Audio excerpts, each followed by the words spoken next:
ხშირად მოავადე ბავშვების შემთხვევაში განსაკუთრებით ხო იმ მშობლები მიკავშირდებიან და აი რა შემავსებელს გვირჩევთ. ან დავშეთ ახლა სკოლა იწყება და აი იმუნიტეტი როგორ გაუძლიერო და ტვინმა კარგად იმუშაოს, ხო? ჩემო ძვირფასებო.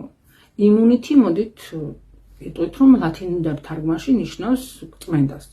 და როცა რაღაცა შემავსებელზე გაქვთ პრეტენზია, კარგად დაფიქრდით, როგორ თქვენი ბავშვი დაცულია იმისაგან განსაკუთრებით ზაფხულის შემდეგ, რომ იქ პარაზიტები მომრავლდნენ და თქვენ როცა შემავსებელებს მისცემთ, პირველ რიგში პარაზიტები შეჭამენ და მერე რაც თქვენ შვილს დარჩება და კარგად მოძლიერდებიან და კიდევ უკეთ წემენ თქვენ შვილს. ასე რომ თუ თქვენ სკოლისთვის გინდა თუ ისე იმუნიტეტის გაძლიერება, ჯერ მოდით გაწმინდეთ.